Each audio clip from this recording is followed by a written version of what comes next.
امین الناظرین غیر مقلدین حضرات ہر وقت اس بات کو یوں کہتے رہتے ہیں کہ یہ تقلید شرک ہے، تقلید نہیں کرنی چاہیے، بلکہ یوں کہتے ہیں کہ مقلدین گمراہ ہیں، اور خود اس بات کا دعویٰ بار بار ہر جگہ ہر بار کرتے رہتے ہیں کہ ہم اہل الحدیث ہیں، ہم فقط قرآن و حدیث کو مانتے ہیں، کیونکہ وہ کہتے ہیں کہ اللہ نے دو ہاتھ دیے ہیں، ایک قرآن کے لیے ایک حدیث کے لیے، تیسری چیز نہیں، تیسرا ہاتھ نہیں۔ اللہ نے دو آنکھیں دی ہیں، ایک قرآن کے لیے ایک حدیث کے لیے، تیسری آنکھ نہیں، تیسری چیز نہیں۔ اللہ نے دو کان دیے ہیں، ایک قرآن سننے کے لیے ایک حدیث سننے کے لیے، تیسرا کان نہیں، تیسری چیز نہیں۔ تو گویا وہ اس بات کا دعویٰ کر رہے ہوتے ہیں کہ ہم قرآن و حدیث کے علاوہ کسی تیسری چیز کو نہیں مانتے، اور یہ بات جب بھی ہم ان سے پوچھتے ہیں اس وقت بھی یہی کہتے ہیں کہ ہم قرآن و حدیث کے علاوہ نہ کسی کے قول کو لیتے ہیں، نہ کسی کی بات کو لیتے ہیں، کسی کی بھی بات نہیں لیتے، بلکہ یہاں تک کہہ دیتے ہیں کہ ہمارے تمام مسائل، عقائد، جو کچھ ہم لیتے ہیں وہ قرآن و حدیث سے لیتے ہیں، قرآن و حدیث کے علاوہ ہم نہ کچھ لیتے ہیں، نہ کچھ بتاتے ہیں، نہ کوئی چیز جو نہ ہم کوئی مسئلہ پیش کرتے ہیں۔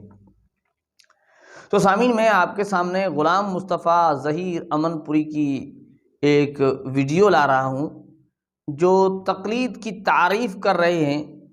ہم پہلے اس کو سنتے ہیں کہ وہ تقلید کی تعریف کیا کرتے ہیں۔ تقلید کی سب سے صحیح، معتبر اور جامع معنی جو تعریف ہے وہ حافظ عبد المنان نور پوری رحمہ اللہ تعالیٰ فرمایا کرتے تھے۔ ایک دن میں ان کی مجلس میں تھا تو فرمان لگے کہ ایک عرب سے میری تقلید کے حوالے سے بات ہوئی، تو میں نے جو تقلید کی تعریف کی وہ یہ تھی کہ قبول قول ینافی الکتاب والسنہ، کہ کسی کا قول، کسی امتی کی بات کو جو کتاب و سنت کے منافی ہے اس کو قبول کر لینا اور قرآن و سنت کے مقابلے میں اس کو دین بنا لینا، یہ تقلید ہے۔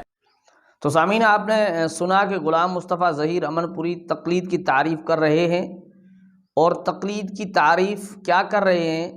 تقلید کی تعریف یہ کرنا چاہتے ہیں کہ قرآن و حدیث کے خلاف جو چیز ہے اس کو تقلید کہتے ہیں۔ حالانکہ سامعین و ناظرین، یہ بات ہمارے علماء تو نہیں کہتے، ہم تو تقلید کی تعریف یہ نہیں کرتے۔ یہ غلام مصطفیٰ ظہیر امن پوری صاحب تقلید کی تعریف یوں کرتے ہیں۔ ہمارے علماء کرام نے تقلید کی تعریف کی ہوئی ہے کہ تقلید کی تعریف یہ ہے، تو یہ تقلید کی تعریف بھی اپنی طرف سے کر رہے ہیں۔ اور اگلی بات یہ جو ان کا دعویٰ ہے کہ ہماری ہر بات، ہر مسئلہ، ہر چیز قرآن و حدیث سے ہے، تو یہ تقلید کی تعریف کہاں سے لائے ہیں؟ اس تعریف میں نہ تو غلام مصطفیٰ ظہیر امن پوری قرآن کی کوئی آیت پڑھتے ہیں، اس تقلید کی تعریف کرنے میں نہ ہی کوئی رسول اللہ صلی اللہ علیہ وسلم کی احادیث مبارکہ میں سے کوئی حدیث پڑھتے ہیں، اور یہاں تک کہ کہتے ہیں کہ عبد المنان نور پوری صاحب نے جامع معنی تقلید کی تعریف کی ہے۔ تو بھئی یہی لوگ تو کہتے تھے کہ کسی کے اقوال کو نہ مانو، قرآن و حدیث پر چلو، اور اپنے ہی دعوے کے خلاف خود چل پڑے اور خود تقلید کی تعریف لینے کے لیے کسی امتی کے پاس پہنچے ہیں۔ لیکن یہاں یہ بات ہے کہ یہ حضرات ان امتیوں کی بات کیوں قبول کرتے ہیں؟ وجہ یہ ہے کہ یہ ان کی طرح غیر مقلد ہیں۔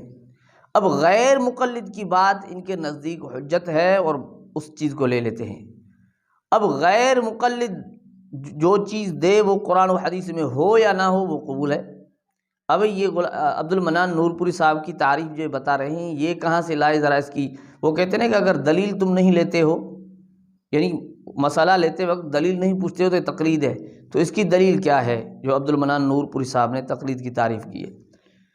تو سامعین، یہ واضح بات اس سے پتہ چلتی ہے کہ غلام مصطفیٰ ظہیر امن پوری صاحب نے جو تقلید کی تعریف کی ہے اس کی کوئی دلیل ان کے پاس نہیں۔ یہاں خود غلام مصطفیٰ ظہیر امن پوری مقلد بن بیٹھے ہیں اور خود تقلید کر رہے ہیں۔